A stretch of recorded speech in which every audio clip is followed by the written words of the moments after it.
Hello friends, welcome to exam stock. तो guys आप सभी का हार्दिक स्वागत है आपके अपने यूट्यूब चैनल एग्जाम स्टॉक पर।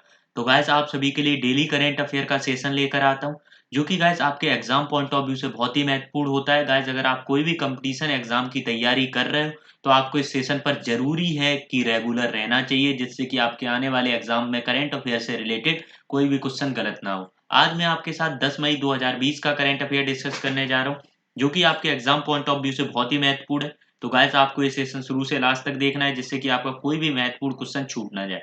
तो चलिए इस सेशन की ओर चलते हैं और देखते हैं गाइस आज के अपने इस सेशन में क्या है। तो गाइस आज का अपना पहला क्वेश्चन है, जो कल मैंने आपसे क्वेश्चन ऑफ द डे के रूप में पूछा था, जिसमें मैंने आपसे पूछा था what is the new currency of Iran. Iran की नई करेंसी क्या है, ईरान की नई मुद्रा क्या है। तो ईरान की पहले जो मुद्रा हुआ करती थी वो रियाल थी। अब रियाल को बदलकर टोमान कर दिए, तो एक टोमान 10,000 रियाल के बराबर है। तो आपको इतनी जानकारी होनी चाहिए इस क्वेश्चन से। ये आपके पेपर पॉइंट ऑफ व्यू से बहुत ही इंपॉर्टेंट क्वेश्चन है। आपके एग्जाम में 100% पूछा जाएगा ईरान की नई करेंसी क्या है। अब नेक्स्ट क्वेश्चन की ओर बढ़ते हैं, जो आज का अपना पहला प्रश्न है, जिसमें आपसे पूछा जा रहा है इराक के प्रधानमंत्री डैश ने पदभार ग्रहण किया है। तो इराक के नए प्राइम मिनिस्टर बन गए हैं, उनके द्वारा ऑफिस को ग्रहण किया गया है, ऑफिस में पदभार संभाला गया है। तो आपको इनका नाम बताना है। आपके पास 10 सेकंड है, फटाफट से आप इसका उत्तर दीजिए कमेंट बॉक्स में, जिसको इसका आंसर पता है। आपके पास सिर्फ 10 सेकंड है। तो गाइस इसका आंसर होगा, जो कि इराक के नए प्राइम मिनिस्टर हैं, मुस्ताफ अली कदमी। इराक के नए प्राइम मिनिस्टर बन चुके हैं कौन, मुस्ताफ अली कदमी। इन्होंने 6 मई को ये पदभार संभाला है, जो कि उनके जो पॉलिटिकल मामले थे वो 6 मंथ से यहाँ पर कुछ ना कुछ गड़बड़ी हो रही थी। अब 6 मंथ के बाद इन्हें मंजूरी मिल चुकी है। इन्होंने किसको रिप्लेस्ड किया है, किसकी जगह पे बने हैं? तो एंडेल अब्दुल महादी। एंडेल अब्दुल महादी इनसे पहले प्राइम मिनिस्टर थे, उनकी जगह किसने ली है, Mustaf Ali Kadmi. Paper point of view से बहुत इंपॉर्टेंट क्वेश्चन है, आने वाले एग्जाम में क्वेश्चन जरूर देखने को मिलेगा आपको। नेक्स्ट क्वेश्चन की ओर बढ़ते हैं, और मैं आपको ये बता दूं, जो मुस्ताफ अली कदमी थे एक सिया मुस्लिम है, और ये बहुत ही एक मतलब जर्नलिस्ट थे, बहुत ही अच्छे पत्रकार थे, और इनकी छवि बहुत ही अच्छी है किसके अंदर, कहाँ पर, इराक के अंदर। तो आपको इतनी जानकारी और होनी चाहिए। नेक्स्ट क्वेश्चन की ओर बढ़ते हैं, उससे पहले इराक की थोड़ी सी जानकारी ले लूं। इराक की कैपिटल और लार्जेस्ट सिटी वहाँ की बगदाद है। प्राइम प्रेसिडेंट वहाँ के अभी कौन है, बैरम साले। वहाँ मुस्ताफ अली कदमी जो प्राइम मिनिस्टर बन चुके हैं। करेंसी यहाँ पर दिनार चलती। इतनी जानकारी आपको इराक की और होनी चाहिए। नेक्स्ट क्वेश्चन की ओर बढ़ते हैं। नेक्स्ट क्वेश्चन में आपसे पूछा जा रहा है, किस देश ने सफलतापूर्वक अपना सबसे शक्तिशाली रॉकेट लॉन्ग मार्च 5B लॉन्च किया है। Which country successfully launched it's most powerful rocket long March 5B। तो ये किसके द्वारा लॉन्ग मार्च 5B एक रॉकेट है, वो किसके द्वारा लॉन्च किया गया है। तो आपको बताना है ये कौन सा देश है। आपके पास 5 सेकंड है, फटाफट से इसका उत्तर दीजिए हमारे कमेंट बॉक्स में। तो गाइज इसका आंसर होगा चाइना। चाइना के द्वारा लॉन्ग मार्च 5B रॉकेट को लॉन्च किया गया है। और ये बहुत ही इंपॉर्टेंट क्वेश्चन है, आपको इतना पता होना चाहिए आपके पेपर पॉइंट ऑफ व्यू से। ये बहुत ही अभी न्यूज में है, क्योंकि 176 फुट का ये लॉन्ग रॉकेट था, बहुत ही लंबा रॉकेट था, इसलिए पेपर पॉइंट ऑफ व्यू से बहुत इंपॉर्टेंट हो जाता है। और इन्होंने लो अर्थ ऑर्बिट के अंदर इससे भेजा है, और इनके आगे का जो प्लान है वो चाहते हैं कि मून में भी ये अपने एस्ट्रोनॉट को भेजें। तो इतनी जानकारी आपको इस क्वेश्चन से और होनी चाहिए थी। वहीं चाइना की बात कर लें तो बीजिंग यहाँ की कैपिटल है, जिनपिंग यहाँ के प्रेसिडेंट है और पार्टी के जनरल सेक्रेटरी भी हैं। रेनमेन भी यहाँ पर करेंसी चलती। इतनी जानकारी आपको चाइना की और होनी चाहिए थी। वही नेक्स्ट न्यूज की ओर बढ़ते हैं, जिसमें आपसे बताया जा रहा है मिनिस्ट्री ऑफ डिफेंस ने साइन किया किसके साथ, टाटा पावर सिट के साथ। किस लिए, आधुनिकरण के लिए। जो अपना इंफ्रास्ट्रक्चर है ना, उसके एयरफील्ड का जो इंफ्रास्ट्रक्चर है, जो अपनी आर्मी का, उसके लिए मिनिस्ट्री ऑफ डिफेंस ने टाटा पावर आधुनिकरण के लिए साइन किया है, एमओयू साइन किया है। तो आपको इतनी जानकारी होनी चाहिए। अब थोड़ी सी जानकारी ले लूं, जैसे मिनिस्ट्री ऑफ डिफेंस ने कॉन्ट्रैक्ट साइन किया है किस किस के साथ, जो अपनी टाटा पावर सिड है उसके साथ। इसमें कौन कौन सी वायुसेना आ रही, तो अपनी एक तो इंडियन वायुसेना आ रही, मतलब आर्मी की, आर्मी भी है, नौसेना है, सारी सेना इसके अंदर है। इनके द्वारा जो भी काम होगा, इनका जो भी इंफ्रास्ट्रक्चर है उसको अच्छा तरीके से करने के लिए इनके द्वारा कॉन्ट्रैक्ट साइन किया गया किसके साथ, तो टाटा पावर सिड के साथ। भाई मैं आपको बता दूं, ये कॉन्ट्रैक्ट 1200 करोड़ रुपए का है। ये प्राइस भी आपको याद रखनी है, आपसे पूछी जा सकती है। वहीं जो अपन बात कर लूँ, मिनिस्ट्री ऑफ डिफेंस के मिनिस्टर कौन है, अभी राजनाथ सिंह है, अपने जो रक्षा मंत्री हैं। तो इतनी जानकारी। वहीं और मैं आपको बता दूं, इससे अपनी जो 250 250 micro small and medium enterprises हैं, उनको यहाँ से बहुत सारा बेनिफिट मिलेगा, डायरेक्ट जॉब मिलेंगी, उन मतलब बूस्ट होगी ये। तो इतनी जानकारी और होनी चाहिए। वहीं इंडियन एयरफोर्स की बात कर लूँ तो इसका फॉर्मेशन 8 अक्टूबर 1932 के दिन हुआ था। एयरफोर्स डे 8 अक्टूबर को ही मनाया जाता है। Commander in chief president Ramnath Kovind है। Chief of the air staff कौन है अभी? राकेश कुमार जी। इतनी जानकारी आपको और होनी चाहिए थी। वहीं इंडियन नेवी की बात कर लूँ तो 5 सितंबर 1612 में इसका फॉर्मेशन हुआ। नेवी डे 4 दिसंबर को मनाते हैं। कमांडर इन चीफ जो प्रेसिडेंट रामनाथ कोविंद है। वही chief of the naval staff कौन है? एडमिरल करमबीर सिंह। तो आपको ये भी पता होना चाहिए। इंडियन कोस्ट गार्ड की बात कर लूँ तो 18 अगस्त 1978 में इसका फॉर्मेशन हुआ। न्यू दिल्ली में इसका हेडक्वार्टर है। कृष्णा स्वामी नटराजन जो इसके अभी कौन है?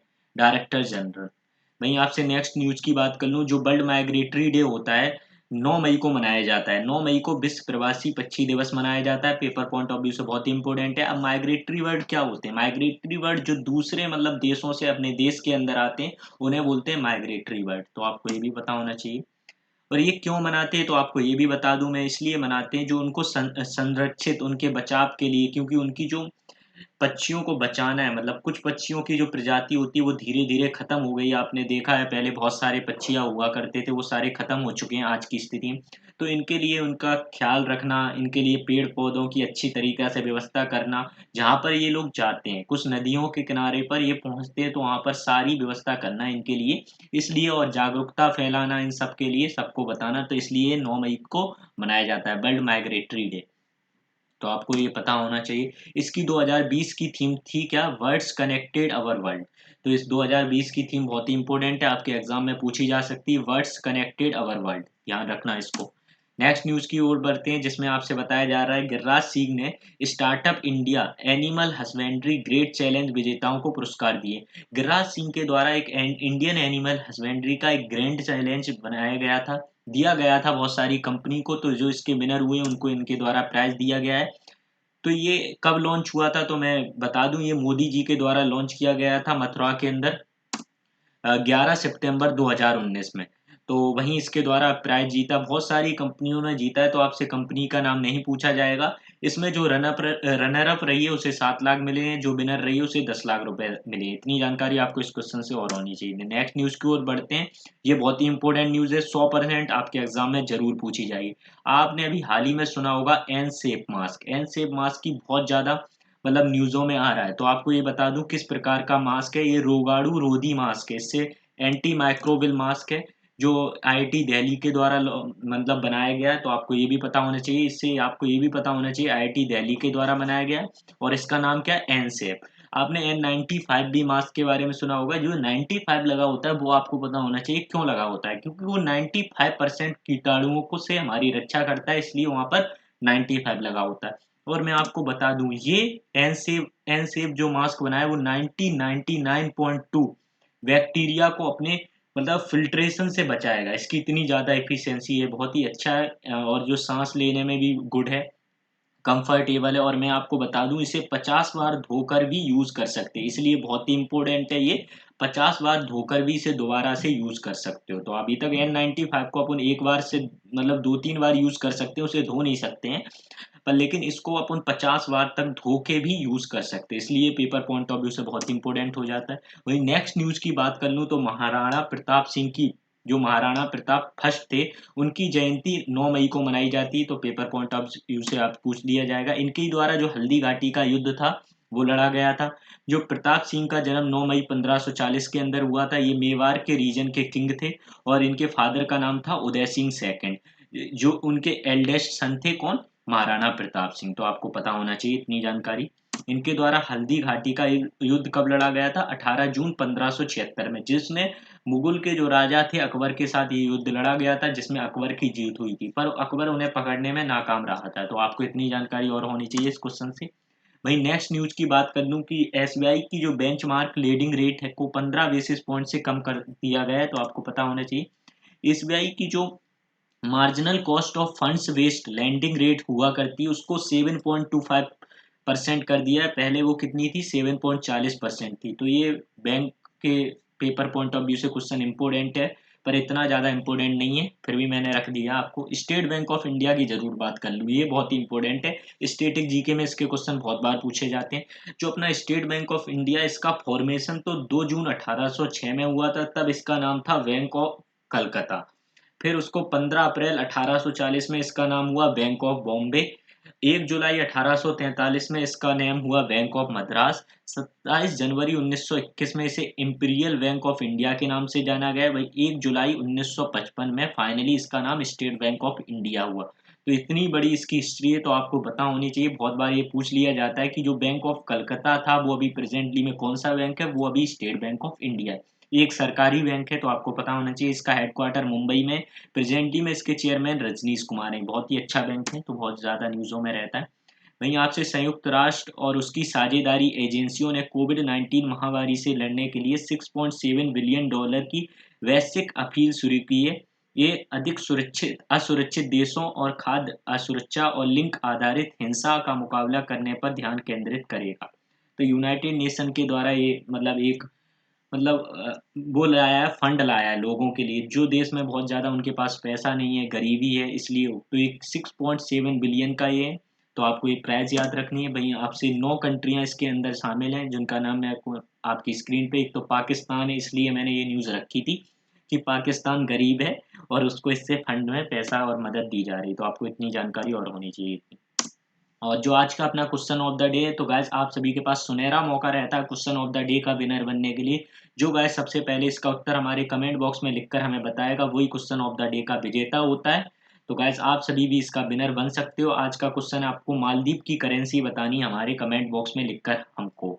तो जो भी पहले बताएगा वही क्वेश्चन ऑफ द डे का विनर रहेगा। तो गाइस अगर आपको हमारा ये सेशन अच्छा लगा हो तो लाइक कीजिए, और आपको इसकी पीडीएफ चाहिए हो तो डिस्क्रिप्शन में हमारी लिंक दी रखी रहती है टेलीग्राम की, वहाँ से आप हमारी पीडीएफ डाउनलोड कर सकते हो। तो आपको कहीं और जाने की ज़रूरत नहीं है। आपको और कोई कोर्स की नीड है तो हमारे कमेंट बॉक्स में लिखकर हमें बता सकते हो। Thank you everyone.